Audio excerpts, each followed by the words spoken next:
მიყვებით აღმართს, სწორედ ამ მთის კალთაზე აღმოაჩინა პაპაოთარმა უცნაური მღვიმე სახიზარი, რომლის დაფიქსირებასაც ჩვენ ვიდეო ფირზე ვაპირებთ. აქ განლაგებული ქვაბულებიდან ვირჩევთ ყველაზე ძნელად მისასვლელს. ყველა სასიამოვნო მოლოდინის გრძნობა ავსებს, რადგან ჩვენი ექსპედიცია წარსულთან საუბრის დაწყების ერთგვარი მცდელობაა.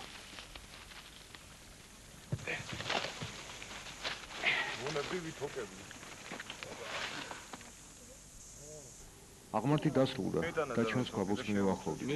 მზადდება სადაზღვევო თოკი, რომელიც ამავე დროს კლდეზე ასვლაშიც დაგვეხმარება.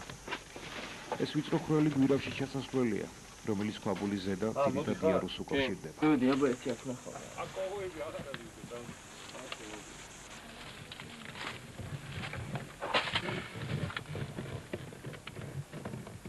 რა ხდება? ჩამოშლილია ცოტა და აი ცოტა ხვრელი მიდიოდა. ჩამოშლილია აქ. აუ, რამდენი კოღოა? აქ ჩამოშლილია. მაგ ეს მის კოღოების, მაინც ჩუმად. შევჭამენ ხმეგინ შუქით. გავიდეთ აბა იქეთკენ გავიდეთ. შევჭამენ შუქი გამურთე. გამურთე შუქი. სავარაუდო რომ მაგ მარჯვენა გასასვლელიც არსებობდა, მაგრამ ის მიწაყრილითაა დაფარული. ამიტომ მიყვებით მღვიმის მარცხენა მხარეს, რომელსაც თავისებური ჭის ფორმის გვირაბთან მივყავართ.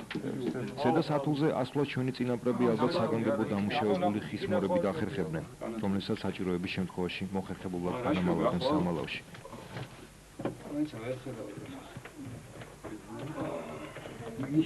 ასეთ ვიწრო გასასვლელში დაუპატეჟებელი სტუმრების მოგვერიებაც არ იყო ძნელი.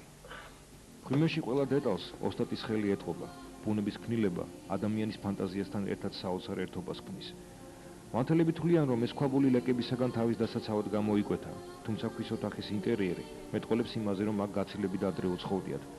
ჩვენ კვლავინდებურად ვატყობთ ამ მხარის სულიერ და მისტიურ ერთობას დავით გარეჯთან, როგორც მერე შევიტყობთ არც თუ ისე უსაფუძვლოდ. პაპაოთარი კმაყოფილია, რადგან დიდი ხნის ნანატრი ოცნება აუსრულდა. კმაყოფილია ჯგუფის თითოეული წევრიც. ნაქცევის ტყეში და საერთოდ ვანთის ხეობაში მსგავსი ქვაბულები მრავლად არიან.